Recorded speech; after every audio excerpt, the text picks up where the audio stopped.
अब देखिए, level first की चर्चा हम कर चुके हैं सिलेबस को लेकर के। अब बात करते हैं लेवल टू की। लेवल टू जो कि छठी से आठवीं तक के अध्यापकों के लिए है, और इसमें जो है जिसने बीएड कर रखा है वो इसमें एलिजिबल है। अब जो लेवल टू वाला विद्यार्थी है वो भी जब रिट का एग्जाम देगा तो भाषा फर्स्ट के रूप में भी संस्कृत का चयन कर सकता है और भाषा सेकंड के रूप में भी संस्कृत का चयन कर सकता है। तो यहाँ भाषा फर्स्ट का तो सिलेबस क्या है और भाषा सेकंड का सिलेबस क्या है, और जो माइनर अंतर है, जैसे अभी हमने देखा था लेवल फर्स्ट में कि भाषा फर्स्ट में छंद नहीं है और भाषा सेकंड में छंद है, ठीक है। ऐसे ही प्रश्न निर्माण भाषा फर्स्ट में है जो कि भाषा सेकंड में नहीं है। तो ऐसे कुछ टॉपिकों को लेकर के जो है अंतर है, बाकी संधि समास प्रत्यय उपसर्ग अवयव धातु रूप शब्द रूप तो सभी में आने हैं। तो यहाँ जो है सेकंड लेवल में क्या अंतर है, क्या प्रश्नों को लेकर के, तो इसकी चर्चा भी देख लेते हैं। देखिए, वही प्रश्न आपके 30 होंगे और 30 ही आपके उनके नंबर होंगे, अंक होंगे।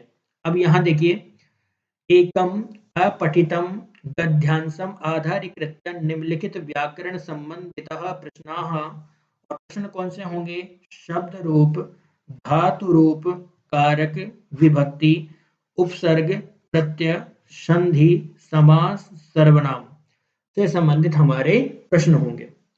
इसका ये लगभग वही जो है सिलेबस का पॉइंट है कि एक आपको अपठित कोई गद्यांश मिलेगा, कोई पैराग्राफ मिलेगा, और उस पैराग्राफ में आए हुए शब्दों को लेकर के शब्द रूप संबंधी, धातु रूप संबंधी, कारक, विभक्ति संबंधी, उपसर्ग, प्रत्यय, संधि, समास, सर्वनाम संबंधी प्रश्न आपको पूछे जाएंगे। यहाँ पे भी देखो, विशेष्य विशेषण पूछा जाएगा, संख्या ज्ञानम वहां भी जोड़ा गया है और संख्या ज्ञान यहाँ भी जोड़ा गया है जो कि पहले नहीं था। उच्चारण स्थानों का पूछा जाएगा और अवयव संबंधी प्रश्न आपको पूछे जाएंगे। ये सारा जो है मैटर आपका सेम है लगभग, और संख्या ज्ञान यहाँ भी नया जोड़ा गया है। तो ये तो लगभग भाषा फर्स्ट के रूप में ही हम कह सकते हैं, इसमें यहाँ कोई ज्यादा परिवर्तन नहीं है। लेकिन भाषा इसी में देखो, बिंदु नंबर जो 2 है इसमें क्या है? एकम अपठितम गद्यांशम, यहाँ भी वही बात है, भाषा फर्स्ट में हमेशा गद्यांश ही होंगे, पद्यांश नहीं होगा, श्लोक नहीं होगा। राजस्थान से इतिहास कला संस्कृति आदि नाम आधारीकृत्य निम्नलिखित बिंदु संबंधिना व्याकरण प्रश्नाः, यहाँ कोई राजस्थान के इतिहास कला संस्कृति से संबंधित कोई गद्यांश दिया जाएगा और उस गद्यांश से संबंधित प्रश्न पूछे जाएंगे। क्या यहाँ पे क्रियापद का चयन करवाया जा सकता है, शब्द का वचन पूछा जा सकता है, लकार पूछा जा सकता है, लिंग पूछा जा सकता है, ठीक है, प्रश्न पूछा जा सकता है, विलोम शब्द प्रश्न पूछे जा सकते हैं और लकार संबंधी प्रश्न पूछे जा सकते हैं, ठीक है, जिसमें लट लकार, लंग लकार, लिट लकार, लोट लकार और विधिलिंग लकार भी शामिल है। यहाँ मैं आपको एक बात स्पष्ट कर देता हूं कि ये जो लोट लकार है ये लेवल फर्स्ट में नहीं है ना। बहुत अच्छी बात है, एक धातु रूप कम याद करना पड़ रहा है बीएसटीसी वालों को। बीएसटीसी वालों को ऐसे रूप याद नहीं करने जिनमें लोट, जैसे आज्ञार्थक के रूप में लोट लकार का प्रयोग किया जाता है, वो आपको नहीं करना। जैसे लट लकार का प्रयोग होता है वर्तमान काल के लिए, पठति पठत पठन्ति, अपठत अपठताम, ये लंग लकार में, पठिष्यति पठिष्यत पठिष्यन्ति लिट लकार में, और पठतु पठताम पठन्तु, पठ पठतम पठत, ऐसे रूप आपको याद ही नहीं करने। ये लोट लकार वाले जो होते हैं ना, पठतु वाले, ये याद नहीं करने। पठेत पठेताम पठेयु, ये तो वहां भी याद करने। तो यहाँ तो आपको ये भी करना है, पठतु वाला भी, लेकिन वहां पे आपको नहीं करना। तो एक तो अंतर जो है क्या निकल के आया है, लोट लकार भाषा सॉरी लेवल सेकंड में है, फर्स्ट में कहीं पे भी नहीं है, पहला काम। दूसरा, वहां भी संख्या ज्ञान संबंधी प्रश्न जोड़ा गया है और बाकी सब कुछ अभी तक समान चल रहा है। अब देखो तीसरा बिंदु, संस्कृत अनुवाद पूछा जाएगा, हिंदी से संस्कृत करवाया जाएगा, वाच्य परिवर्तन जो कि केवल लट लकार का होगा, ठीक है, वाक्येषु प्रश्न निर्माणम, वाक्यों से प्रश्न का निर्माण करवाया जाएगा, अशुद्धि संशोधन और संस्कृत सूक्तियों से संबंधित प्रश्न आपके होंगे। संस्कृत भाषा की शिक्षण विधियां होंगी, संस्कृत भाषा के शिक्षण सिद्धांत होंगे। बिल्कुल सेम वही सिलेबस है जो आपका लेवल फर्स्ट में है, कोई ज्यादा अंतर यहाँ पे नहीं है। संस्कृत भाषा कौशल विकास, श्रवण, संभाषण, पठन और लेखन। श्रवण कौशल क्या है, श्रवण कौशल की बाधाएं क्या हैं, इसके विकास को कैसे किया जा सकता है, ये सारे प्रश्न, और ऐसे ही संभाषण, पठन और लेखन संबंधी प्रश्न आपके होंगे। संस्कृत अध्यापन करवाते समय अधिगम के साधन कौन कौन से हो सकते हैं, पाठ्य पुस्तक संस्कृत की कैसी होनी चाहिए, उसके उद्देश्य इत्यादि के बारे में पूछा जा सकता है। संप्रेषणस्य साधनानि, संस्कृत पढ़ाते वक्त जब हम ज्ञान का स्थानांतरण करते हैं, संप्रेषण करते हैं, कम्युनिकेशन करते हैं, तो कौन कौन से साधन हमारे सहायक होते हैं। कहने का मतलब है संप्रेषण साधन को हम ये कह सकते हैं कि हमारी शिक्षण सहायक सामग्रियां कौन कौन सी है, उनके बारे में यहाँ ग्रामोफोन, लिंग्वाफोन, चामपट्ट इत्यादि के बारे में पूछा जा सकता है। संस्कृत भाषा शिक्षणस्य मूल्यांकन संबंधिनः प्रश्नाः, मूल्यांकन संबंधी प्रश्न यहाँ पे होंगे। मौखिक लिखित प्रश्न प्रकाराः, मौखिक और लिखित प्रश्नों के प्रकार से संबंधित प्रश्न हो सकते हैं। सतत मूल्यांकन संबंधी प्रश्न होंगे और उपचारात्मक शिक्षण संबंधी आपके प्रश्न होंगे। संस्कृत भाषायां राजस्थानस्य संस्कृत साहित्यकारा योगदान संबंधिनाः प्रश्न। ध्यान रखना ये सारा का सारा चैप्टर नया जोड़ा गया है, ठीक है। इसको मैं एक बार जो है अलग से कर देता हूँ। ये वाला जो आपका चैप्टर है ना, ये वाली जो लाइन है, ये क्या है, अलग से जोड़ी गई लाइन है, ये पूरा का पूरा। अब इसमें करना क्या है, इसमें आपको ज्यादा घबराना नहीं है। ये पूछ रहा है संस्कृत भाषायाम, यानी संस्कृत भाषा में राजस्थानस्य, राजस्थान के संस्कृत साहित्यकार योगदान संबंधी प्रश्न। संस्कृत के जो राजस्थान के साहित्यकार हैं उनका संस्कृत में क्या योगदान रहा है उससे संबंधित प्रश्न यहाँ पे पूछे जाएंगे। तो वो एक या दो प्रश्न यहाँ से आएंगे, बाकी कोई दिक्कत नहीं है। सिलेबस आपका लगभग वही रहेगा, लेकिन आपको ये ध्यान रखना है, आपको ऐसा नहीं करना कि आप केवल शिक्षण विधियों का रटने लग जाओ और शिक्षण विधियों के अलावा आप कुछ भी नहीं पढ़ो, क्योंकि शिक्षण विधि संबंधी तो 2 या 3 प्रश्न ही होंगे। इसके अलावा प्रश्न मूल्यांकन से होंगे, मौखिक या लिखित प्रश्नों से होंगे, ठीक है, सतत मूल्यांकन से हो सकते हैं, उपचारात्मक शिक्षण से संबंधित होंगे। तो यहाँ आपको प्रत्येक टॉपिक को आपको जो है वो एक विशेष नोट्स के आधार पे तरीके से आपको पढ़ना है। जहां मैंने क्रैश कोर्स में मान एजुकेशन में आपने देखा होगा लगभग 7-8 घंटे का मैटर पढ़ाया है टीचिंग मेथडों को लेकर के, वो मैटर अप्रोक्स जो है 17 घंटे का होने वाला है, मतलब 10 घंटे प्लस होंगे। और जहां मैंने वो व्याकरण वहां पे आपको 15 घंटे पढ़ाई है, ये व्याकरण कम से कम यहाँ पे 32 घंटे की होने वाली है, क्योंकि यहाँ हम प्रत्येक चीज का एक एवरेज लेकर के चलेंगे, हर एक प्रश्न को कवर करने की पूरी कोशिश करेंगे। और ये सिलेबस ऐसा रहेगा मेरा कि इसको अगर आप केवल देख भी रहे हो तो आप बहुत अच्छा स्कोर करोगे, क्योंकि यहाँ सारे के सारे उदाहरण एनसीईआरटी के होंगे। यहाँ प्रत्येक बिंदु से संबंधित प्रश्न पूछा जाएगा, प्रत्येक बिंदु से संबंधित एनालिसिस किया जाएगा। तो आप निश्चिंत रहें, बस आपको सिलेबस के बाहर नहीं जाना है, सिलेबस के अंदर कोई छोड़ना नहीं है। पेपर सेटर सिलेबस को ही हाथ में लेता है, वो आपके नोट्स ये कुछ भी नहीं देखता कि मार्केट में कौन क्या बढ़ रहा है, वो सिलेबस उठाएगा, सिलेबस के अकॉर्डिंग प्रश्न बना के दे देगा। तो आपको जो है क्या करना है, ये जो सिलेबस मैं आपको समझा रहा हूँ इसको समझना है। एक बार हमने अंडरलाइन किया है, अब जो अंतर है वो सब आपके दिमाग में होने चाहिए कि हमें सबसे पहले तो ये निर्धारण करना है कि हम लेवल फर्स्ट से हैं या सेकंड से हैं। अब वो तो निर्धारण आप क्या करोगे, आपकी योग्यता करेगी, और उसके बाद में हमें भाषा सेकंड में रहना है या फर्स्ट में रहना है, ये निर्धारण आप खुद करोगे। तो अब देखो भाषा फर्स्ट हम देख चुके हैं, ज्यादा कोई अंतर नहीं मिला है, लेकिन भाषा सेकंड में क्या अंतर देखने को मिलेगा वो भी हम देख लेते हैं, क्या कोई अंतर है या नहीं है, क्या जोड़ा गया है, क्या हटाया गया है।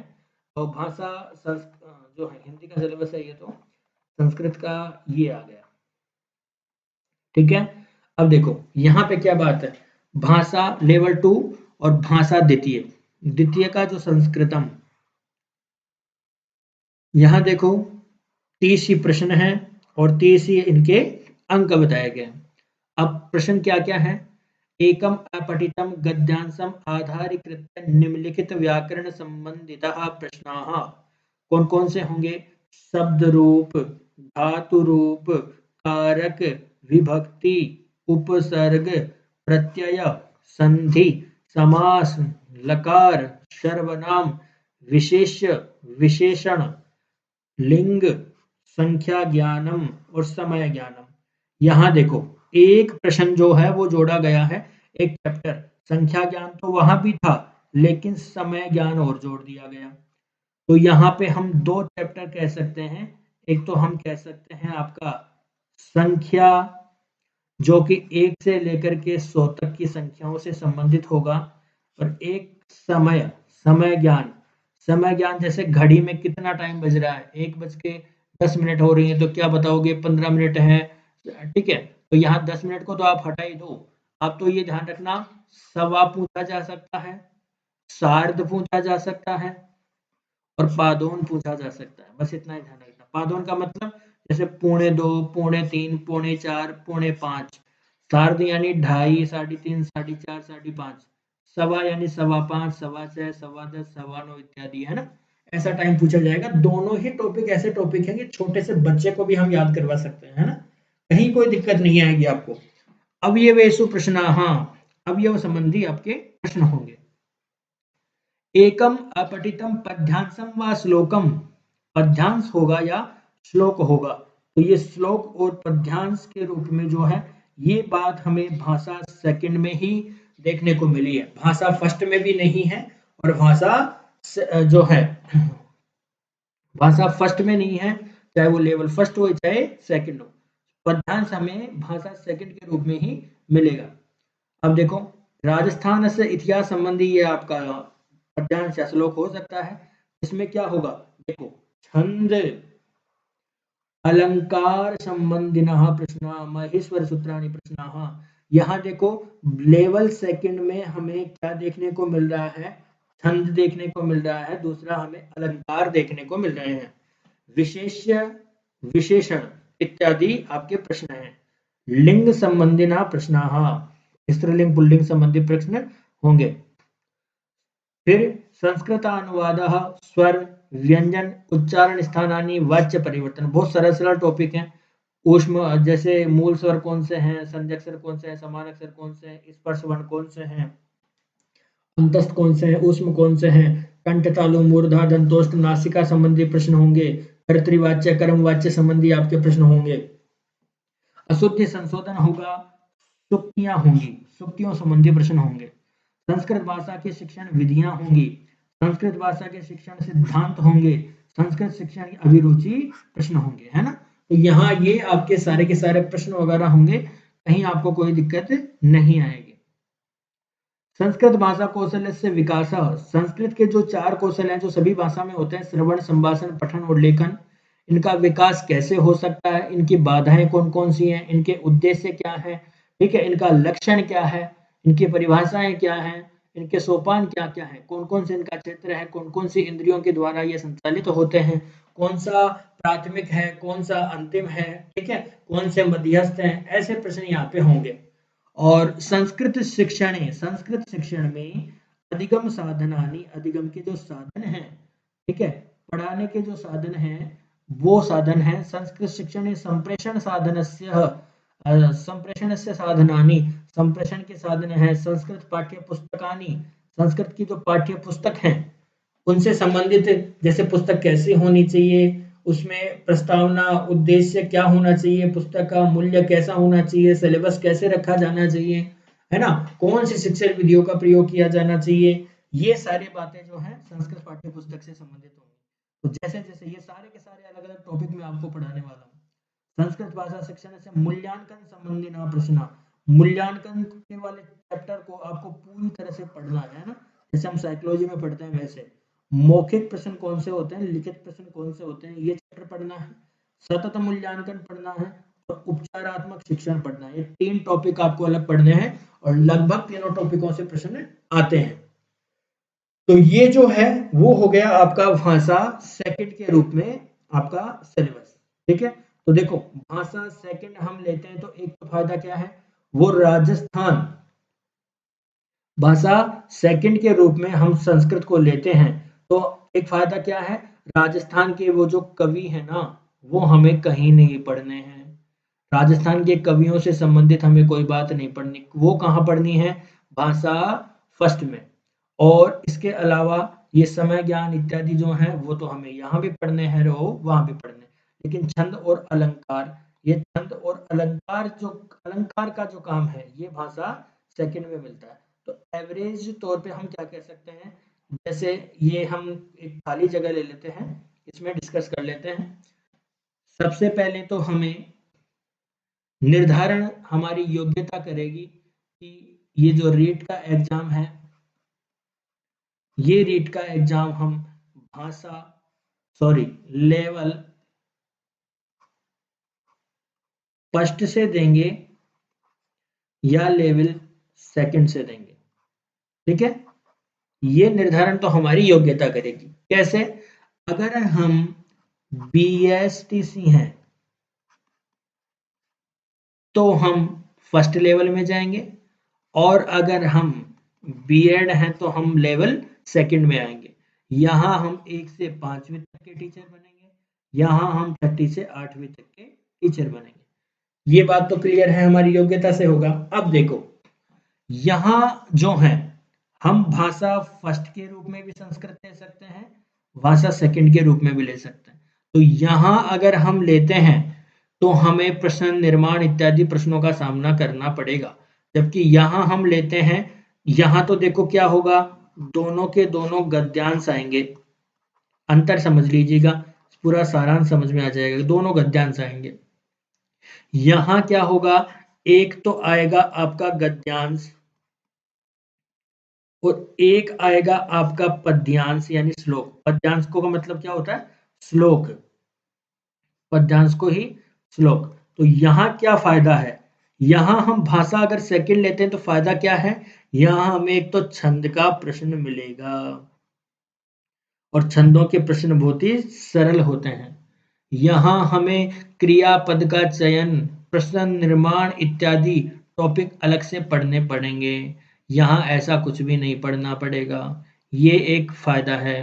ठीक है, यहाँ भाषा इसकी बात करें तो इसमें लोट लकार संबंधी हमें किसी भी प्रकार की चर्चा नहीं करनी है। लोट लकार संबंधी है क्योंकि उसमें 5 लकार की जगह 4 ही लकार बताए गए हैं। लेवल फर्स्ट की है चर्चा ये। अब लेवल सेकंड की बात करें तो लेवल सेकंड के अंदर भी जो है हम 2 जगह संस्कृत को ले सकते हैं, या तो हम भाषा फर्स्ट के रूप में ले सकते हैं या हम भाषा सेकंड के रूप में ले सकते हैं। देखो सेकंड के रूप में लेने से क्या फायदा होगा, एक तो हमें छंद पढ़ने को मिल जाएंगे जो कि सरल हैं, एक हमें अलंकार मिलेंगे, अलंकार भी आपके क्या हैं, सरल हैं। दोनों ही चीजें आपकी बिल्कुल सरल हैं। एक तो ये फायदा हो जाएगा, एक इसमें कोई राजस्थान संबंधी जो नया टॉपिक जोड़ा गया है वो नहीं पढ़ने, जबकि इसमें क्या होगा, भाषा फर्स्ट में हमें राजस्थान के कवियों को पढ़ना पड़ेगा, राजस्थान के जो संस्कृत के साहित्यकार हैं उनको पढ़ना है। पहला काम तो हमें ये मिलेगा, और जो नए टॉपिक हैं वो दोनों जगह हैं, अर्थात समय का और संख्या का। ये तो नए जोड़े गए हैं जो यहाँ भी हैं, और संख्या और समय ये यहाँ भी है। लेकिन यहाँ वही काम है, क्रियापद का चयन पूछा जाएगा, वचन पूछा जाएगा, प्रश्न निर्माण पूछा जाएगा। ठीक है, जबकि यहाँ हमें डायरेक्ट प्रश्न ज्यादा पूछे जाएंगे, ग्रामेटिकल पोर्शन, संधि समास प्रत्यय उपसर्ग अवयव इत्यादि से। तो मेरे अकॉर्डिंग आपको, चाहे आप बीएड बीएसटीसी हो या बीएड हो, आप संस्कृत का चयन भाषा सेकंड के रूप में करें। अगर आप बीएसटीसी हो तो आप यहाँ पे इसे चयन करें, और आप बीएड में हो तो आप यहाँ पे चयन करें। और अब जो है इन चारों सिलेबसों को लेकर के, चार सिलेबस कैसे हो गए, लेवल 2 के 2 और लेवल फर्स्ट के 2, ऐसे लेकर के 4 आपके क्या हो गए, सिलेबस हो गए हैं। इन 4 सिलेबसों की चर्चा को अगर हमने का एक सार हम निकालें, तो हम क्या कह सकते हैं? इन सब का सार हम ये कह सकते हैं कि हमें संधि, समास, प्रत्यय, उपसर्ग, अवयव, धातु रूप, शब्द रूप, सर्वनाम, विशेषण, विशेष्य, संख्या ज्ञान, अवयव, ये तो हमें पढ़ने ही पढ़ने हैं। और हम सेकंड में जा रहे हैं तो छंद अलंकार अलग से पढ़ लेंगे, ठीक है। और हम अगर भाषा फर्स्ट का चयन कर रहे हैं लेवल 2 के अंदर तो राजस्थान के कवि हम अलग से पढ़ लेंगे, तो वो तो हम अलग से पढ़ेंगे। लेकिन इसके अलावा जो हम बात करें तो हमें संधि, समास इत्यादि ये 15 टॉपिक तो जो है आपके ग्रामेटिकल पोर्शन के हैं अप्रोक्स। और इसके आधार पे जैसे जो हमने टीचिंग मेथडों वाला पार्ट देखा है, उसमें भी लगभग आपके 10-12 टॉपिक ऐसे हैं जो शिक्षण विधियों के अगर हम पढ़ेंगे तो आपका लगभग जो है पूरी तरह से आपकी संस्कृत कवर हो जाएगी। और इसी को हम आगे शुरू करेंगे। तो आज की इस परिचर्चा में हमने सिलेबस को एक नज़र से देखा है। अब सिलेबस को जो है इस आधार पे देखने के बाद में हम कुछ निष्कर्ष निकाल सकते हैं कि हमें क्या-क्या करना है ना? तो इस आधार से संबंधित परिचर्चा भी हम शुरू कर लेते हैं। देखिए,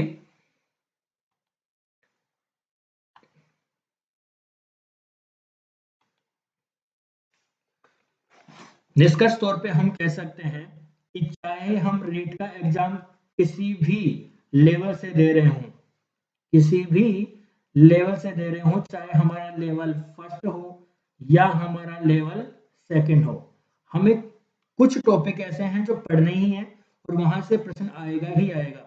जैसे एक हमारा टॉपिक होगा संज्ञा प्रकरण।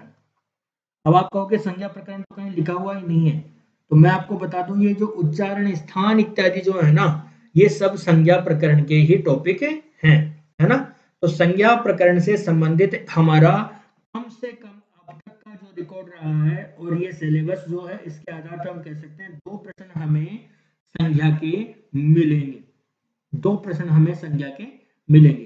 संज्ञा के बाद में हम कह सकते हैं एक प्रश्न, चाहे सूरज पूर्व से पश्चिम हो जाए, लेकिन एक प्रश्न हमेशा किसका मिलेगा? संधि का मिलेगा। अब वो स्वर संधि भी हो सकती है, विसर्ग संधि भी हो सकती है, या हम ये भी कह सकते हैं कि वो आपकी जो है व्यंजन संधि के अलावा प्रकृति भाव संधि से संबंधित प्रश्न भी हो सकता है नॉर्मल तरीके का, क्योंकि प्रकृति भाव संधि आपके सिलेबस में अलग से कुछ नहीं दिया है ना। तो ये संधि का प्रश्न। संधि के अलावा एक जो हम कहें तो आपका संधि, संधि के बाद में समास से एक प्रश्न होगा ही होगा। समास के बाद में हम कारकों की बात करें, कारकों से एक प्रश्न होगा। कारक के बाद में अनुवाद, अनुवाद प्रकरण से एक प्रश्न होगा। फिर बात करें कर्तृवाच्य कर्मवाच्य, यानी हम डायरेक्ट कह सकते हैं वाच्य परिवर्तन, वाच्य परिवर्तन से संबंधित भी हमारा एक प्रश्न होगा। एक प्रश्न संधि का, एक समास का, एक कारक का, एक अनुवाद का और एक वाच्य परिवर्तन का हमारा प्रश्न होगा। यहां से तो प्रश्न होंगे ही होंगे। एक हमारा होगा प्रत्यय का। इसी प्रकार से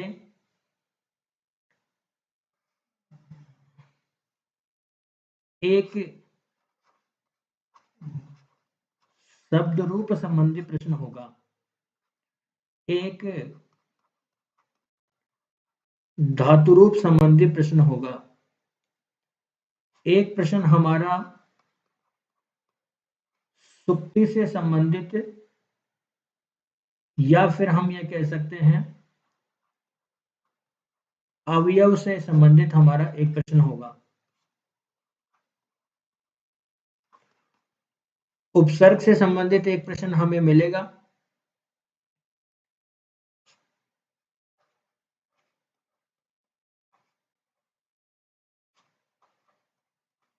विलोम शब्द या पर्यायवाची संबंध भी हमें एक प्रश्न का सामना करना पड़ेगा। तो ये तो यहां से तो प्रश्न आएंगे ही आएंगे। यहां तो आपको किसी भी प्रकार का कोई भी जो है वो टॉपिक को छोड़ना नहीं है। ये टॉपिक तो हमें पढ़ने ही पढ़ने हैं, चाहे हम लेवल सेकंड से हों, चाहे हम लेवल फर्स्ट से हों।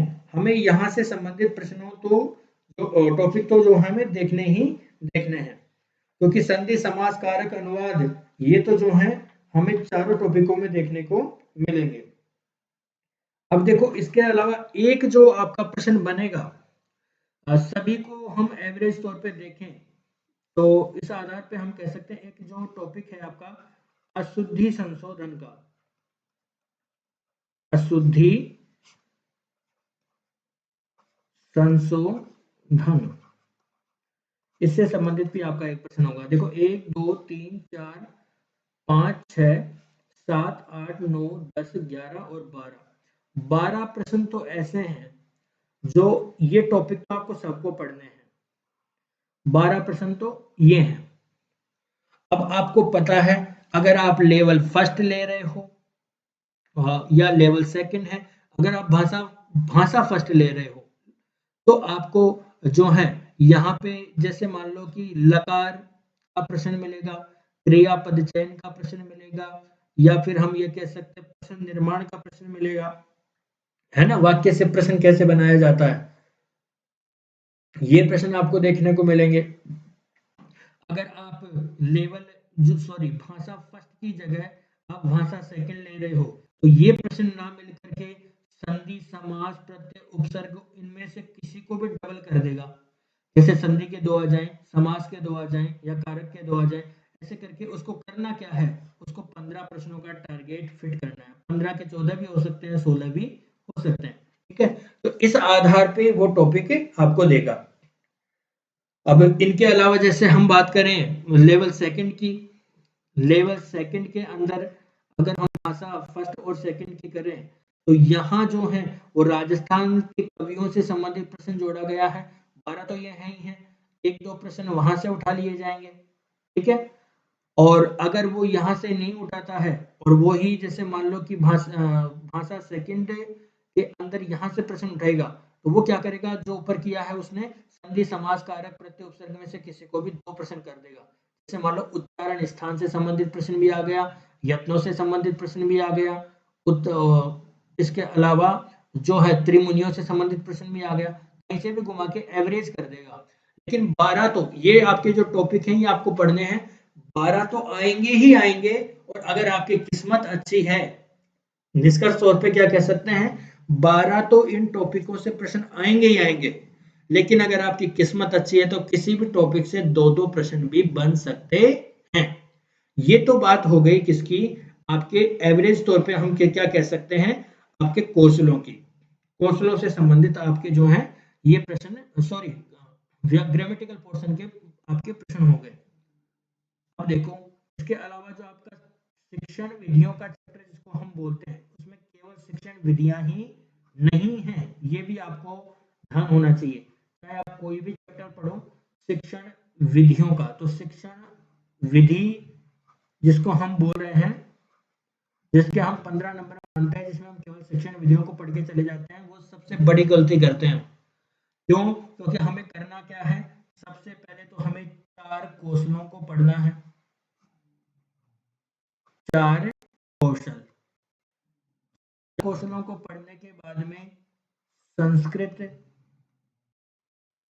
की शिक्षण विधियां, संस्कृत की शिक्षण विधियां पढ़नी है। संस्कृत की शिक्षण विधियों के बाद में हम संस्कृत के शिक्षण सिद्धांत जो हैं वो हमें पढ़ने हैं। वहां से भी हमें अलग प्रश्न देखने को मिलेगा। इसके अलावा पाठ्य पुस्तक के टॉपिक को कैसे पढ़ना है, ध्यान रखना है आपको। पाठ्य पुस्तक के टॉपिक को आपको अलग से पढ़ना है। पाठ्य पुस्तक के टॉपिक को आपको अलग से पढ़ना है। इसके अलावा जो आपका शिक्षण विधियों का चैप्टर जिसको हम बोलते हैं, उसमें केवल शिक्षण विधियां ही नहीं है, ये भी आपको ध्यान होना चाहिए। चाहे आप कोई भी चैप्टर पढ़ो शिक्षण विधियों का, तो शिक्षण विधियों परीक्षा वाले टॉपिक को अलग से पढ़ना है। मौखिक और लिखित जो प्रश्न है, ये प्रश्नों से संबंधित टॉपिक भी आपको अलग से पढ़ना है। सतत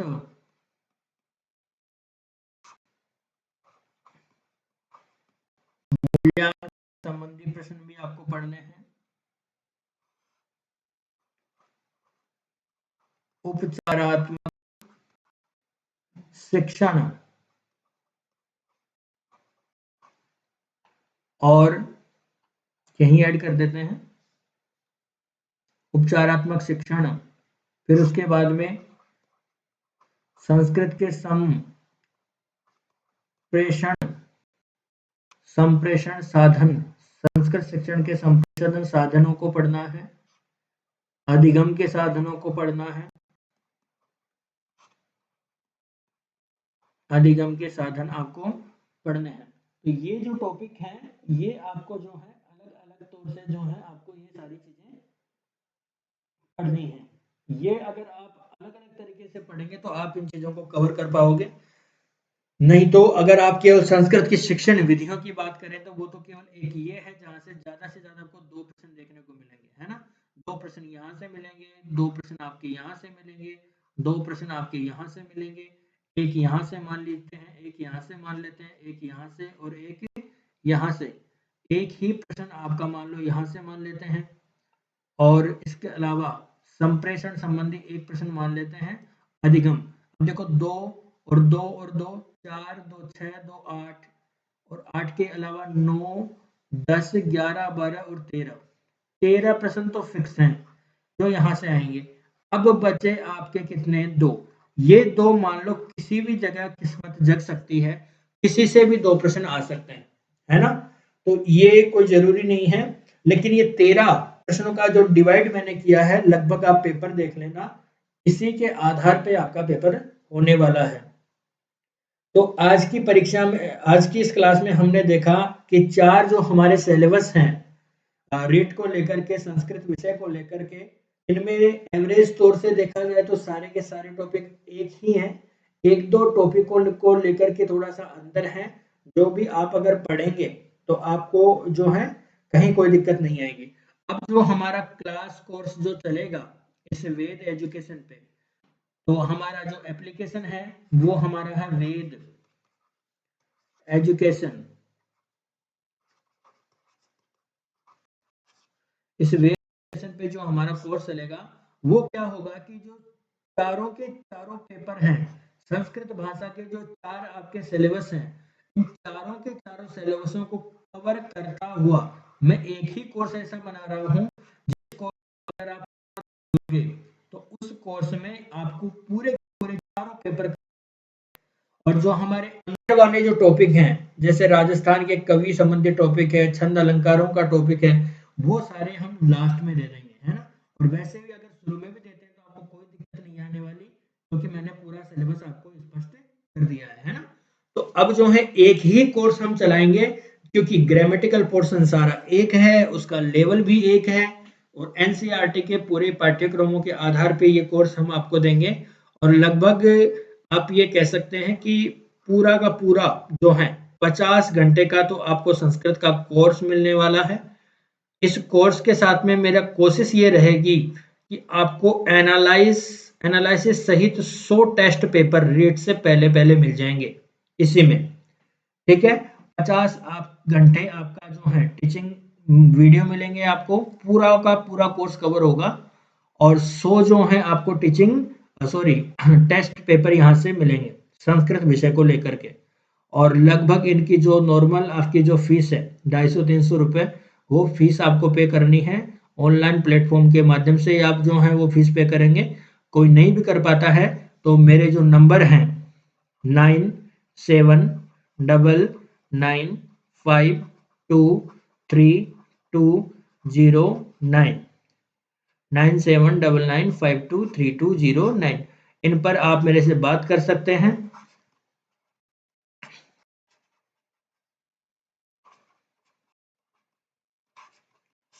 और आप जो पेमेंट के बारे में आप मेरे से समझ सकते हैं कैसे क्या होगा।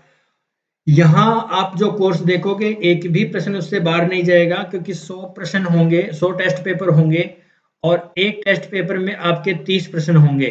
तो लगभग हम ये कह सकते हैं कि 3000 तो हमारे क्वेश्चन यहीं से हो जाएंगे। अब मान लो आपके 30 तो टॉपिक हैं टोटल और उनसे संबंधित हम 3000 प्रश्न भी आपको दे रहे हैं तो उससे बाहर क्या जाएगा, है ना? तो आप पूरा यहाँ से कवर कर लोगे। बस आपको एक ही प्लेटफॉर्म से जुड़ना है, आपको भटकना नहीं है चारों तरफ। और एक श्रद्धावान लभते फलम, आपको पूरी श्रद्धा रखनी है, पूरे नोट्स वगैरह बनाने हैं और जैसे मैं आपको गाइड करूं वैसे आपको पढ़ना है। इस क्लास को यहीं संपन्न करते हैं। जय तु संस्कृतम, जय तु भारतम। धन्यवाद।